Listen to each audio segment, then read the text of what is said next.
Muhammad Ali writes this in a secret letter. I wouldn't survive a fight with Bruce Lee. The date is July 18th, 1973. Ali is alone in his Chicago home, 2 in the morning, sitting on the floor of his private training room, surrounded by photos of his greatest victories, trophies gleaming under the dim light of a single lamp, championship belts hanging on the walls like constant reminders of who he is, of what he has achieved, of why the world calls him the greatest.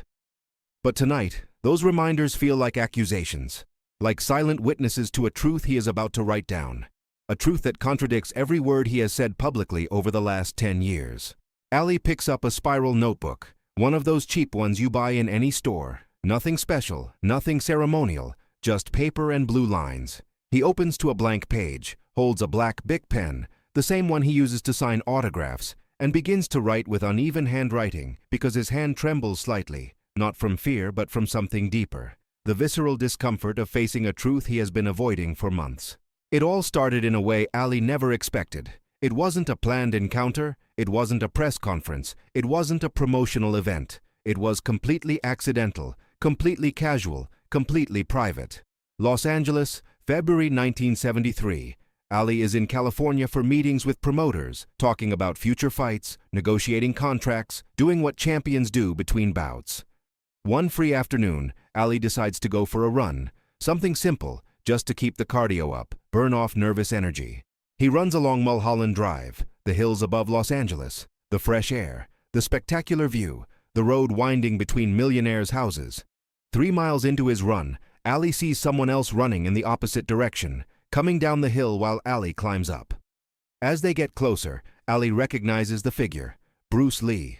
No mistake possible, that compact and muscular body, that fluid movement that looks more like dance than exercise, that intensity visible even from a distance. They pass each other, recognize one another mutually. Both stop simultaneously without a word. Just that instinctive understanding between two people who operate at levels of physical excellence that the rest of the world can barely imagine. Bruce speaks first, out of breath but controlled. Muhammad Ali, I didn't expect to see you here. Ali smiles, also breathing heavily. Bruce Lee, I could say the same. They stand there for a moment, 2 men in shorts and sweat-soaked t-shirts. No audience, no cameras, no need to perform or impress, just 2 athletes sharing a path on a hill. Bruce says, I live nearby. I run this route every day. Ali says, I'm visiting. Good place to run. Bruce nods, then says something unexpected. Do you have time? My house is 5 minutes away. We can get water, talk if you want. Ali has no urgent plans. His meeting isn't until 6 in the evening. It's barely 2. He says, sure, why not? They walk together the last 500 meters to Bruce's house, a modern property built on the hillside, glass and wood, clean design, panoramic view of the city below. They enter. Bruce gives Ali a towel and a cold bottle of water. They sit on the back terrace, the city of Los Angeles stretching out infinitely before them like an ocean of concrete and dreams. They talk about trivial things at first. Training, diet, the difficulty of staying focused when everyone wants a piece of your time, when fame becomes its own form of prison. Ali feels surprisingly comfortable. Bruce doesn't act like a fan or a competitor, just like someone who understands the weight of being exceptional in a world that constantly demands proof of that exception. After 20 minutes of casual conversation, Bruce says something that completely changes the tone. Muhammad, can I ask you something honest? Ali says, I'm always honest. Bruce smiles slightly. I know you're honest publicly about your greatness, but I want to know if you're honest with yourself about your limitations. Ali tenses up, his ego activating instinctively, but before he can respond, Bruce continues. It's not an insult, it's a genuine question. You've completely dominated boxing, you're indisputably the best. But have you ever thought about what you don't know? About what boxing doesn't teach you? Ali relaxes a bit. Every sport has limits. Boxing has its rules. Bruce nods. Exactly. And those rules protect you from certain realities of combat that exist outside the ring. Ali leans forward. Like what? Bruce thinks for a moment, then says, Come inside. It's easier to show you than to explain. They go into the house. Bruce leads him to a room that is clearly his personal dojo. Polished wooden floor, one side completely mirrored, the other side equipped with bags of different sizes and shapes, a wooden dummy in the corner, that strange apparatus Ali has seen in kung fu movies but never in person. Bruce says, "Stand here." He points to the center of the room. Ali complies, curious. Bruce says, "Now adopt your fighting stance." Ali does, orthodox stance, high guard, feet in position, ready to box. Bruce walks around him slowly, studying, like a sculptor examining a block of marble before deciding where to cut. Finally, he says, "Your stance is perfect for boxing. It protects your head, optimizes your reach, allows you to generate maximum power with your punches. But look." Bruce kneels down, points to Ali's legs. "Your knees are completely exposed. Your thighs are vulnerable. In boxing it doesn't matter because no one can attack them. But in a real fight..." Bruce makes a slow motion, a simulated side kick toward Ali's knee. No contact, just showing the angle. "A kick here and your career ends. A kick here," he points to the inner thigh, "and in 30 seconds you can't stand." Ali looks down, sees what Bruce is showing, feels a growing discomfort because he's right. His legs are completely unprotected, something that never mattered to him because in boxing legs are untouchable. Bruce continues, "Your neck is exposed. In boxing you keep your chin down but the neck itself is open. A throat strike." Bruce lightly touches the front of Ali's neck with 2 fingers. "And you can't breathe. Immediate collapse. Your eyes." Bruce moves his hand near Ali's face without touching. "Completely vulnerable. A finger strike and you're blind. Not necessarily permanent, but during the fight that's enough." Ali steps back, lowers his hands. "Okay, I see your point, but that's theoretical. In a real fight I'd hit you before you could do any of that." Bruce nods. "Maybe. Probably. If you connect, you win. Your punches are devastating. But I have to ask you, how many punches have you thrown in your career that didn't connect?" Ali thinks, "Thousands. Tens of thousands. Nobody connects everything." Bruce says, "Exactly. And in those moments when you miss, when your punch goes through the air, what happens?" Ali says, "I recover. Throw the next one." Bruce says, "In boxing, yes. You have time. Your opponent is also only using fists, also operating within the same restrictions. But against me, in that moment when you miss and you're off balance, I'd kick you. And you wouldn't have a defense because you've never had to defend kicks." Bruce walks to the wooden dummy, that strange apparatus with protruding arms. He says, "This is a Wing Chun wooden dummy. I use it to train simultaneous attacks from multiple angles." He demonstrates, hits the center with a punch while simultaneously kicking one of the lower legs, his body perfectly coordinated to attack high and low at the same time. In boxing, you attack in sequences: jab, cross, hook, one after the other. I can attack multiple targets simultaneously. Hit your face while kicking your knee. Your brain is trained to defend against one attack at a time. Mine is trained to launch 3 simultaneous attacks. Ali watches, his competitor's mind processing, looking for arguments, looking for weaknesses in Bruce's logic. But he can't find any because everything Bruce says makes perfect sense. Relentless logic based on simple physics and anatomical reality. Bruce says, "Now the most important part, grappling and ground fighting." Ali frowns. "I know nothing about that." Bruce says, "I know. And that's where you'd be most vulnerable." Bruce explains, "If I take you down, and I can take you down, because boxing doesn't teach takedown defense, your entire game disappears. You can't box on the ground. Your punches have no power because you can't use your legs. You can't rotate your hips. You can't generate force. But I can choke you. I can break your joints. I can control your body using leverage and position. Your size becomes less relevant because ground physics favors technique over mass." Ali feels something he rarely feels, the visceral sensation of being out of his depth, of facing a problem for which he has no solution, of recognizing a gap in his knowledge so large that he can't simply fight it with confidence or willpower. He says quietly, "Show me." Bruce says, "Are you sure?" Ali nods. "I need to know." Bruce says, "We'll go slow. I don't want to hurt you." They stand face to face. Bruce says, "Try to hit me, real speed but no full force." Ali throws a jab, fast, testing. Bruce slips inside, avoiding the punch by millimeters, simultaneously grabs Ali's wrist with one hand, places his other hand behind Ali's elbow, and in one fluid motion applies pressure. Ali feels his arm being manipulated, his balance compromised, his body moving in a direction he didn't choose.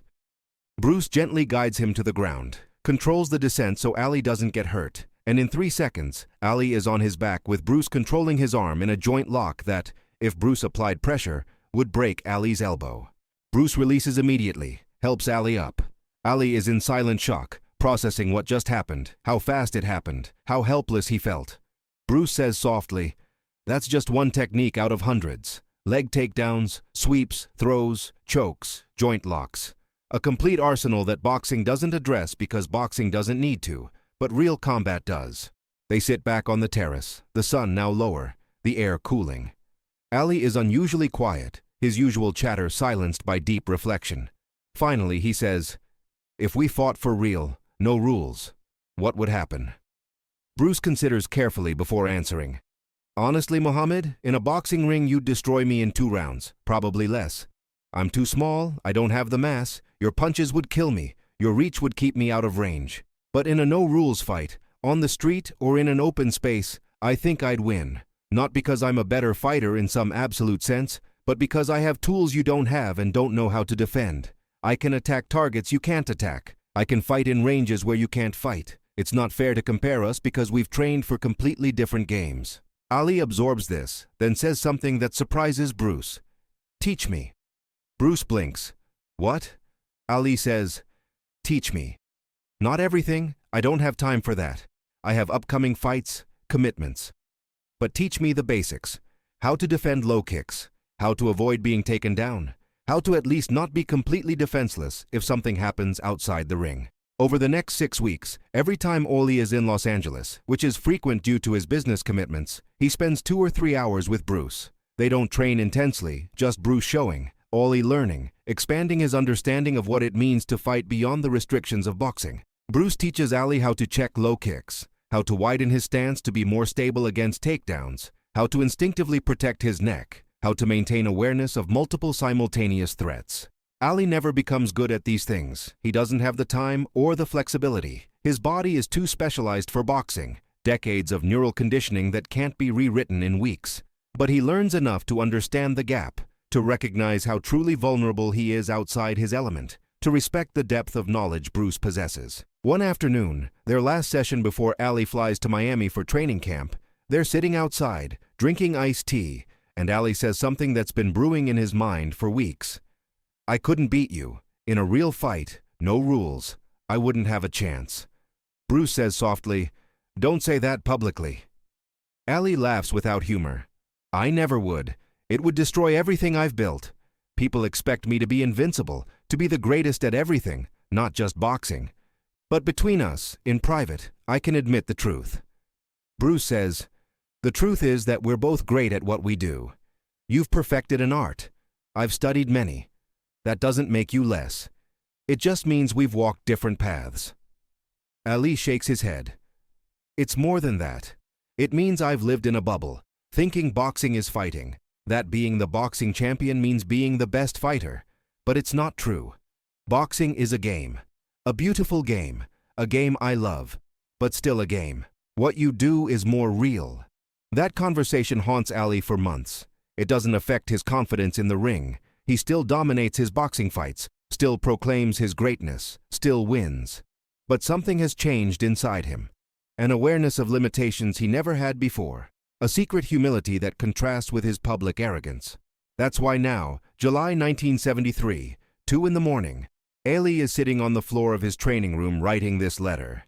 He writes, "I've learned something I can't say out loud. I've learned that being the greatest boxer doesn't mean being the best fighter. I've met the best fighter. His name is Bruce Lee. He weighs 140 pounds. And I wouldn't survive a fight with him. Not in a real fight. No rules, no protection, no boxing conventions that make me great. Bruce would destroy me. He'd attack my knees, my throat, my eyes. He'd take me down where my boxing is useless. He'd choke me or break my joints.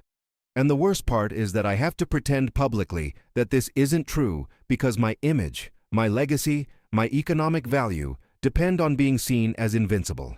Ali continues writing, "It's not that I'm weak. It's that I've been strong in a very specific context. I've completely dominated that context. But contexts are limited, and outside my context, my strengths diminish. Bruce taught me this, not cruelly, but kindly, with respect. He showed me the difference between being good at a game and being prepared for reality. Boxing is my game, and I'm the best who ever played that game. But it's not the complete reality of human combat. He finishes the letter. This confession stays here, on these pages, never to be seen publicly. But I need to write it because the truth deserves to be written, even if it can never be spoken. Bruce Lee is the most complete warrior I've ever known. If we ever fought without rules, he would win. And I'm secure enough in my own greatness to admit that in private, even while denying it in public. That doesn't make me a fraud. It makes me human. Ali closes the notebook, stores it in the bottom drawer of his desk, under old contracts and photos, where no one would think to look. He goes upstairs, gets into bed next to his sleeping wife, closes his eyes, and for the first time in weeks sleeps deeply. The weight of the unadmitted truth finally put on paper, finally off his chest. 3 weeks later, Bruce Lee dies. Ali mourns in private, not just for the loss of a life, but for the loss of the only person who knew his secret, who understood his vulnerability, who would never use it against him. The letter remains hidden for decades, until long after Ali's death, when his family cleans out his belongings and finds it, reads the words, and decides the world needs to know that even the greatest had the wisdom to recognize someone greater in something that mattered more than belts and trophies, in the complete understanding of what it truly means to fight.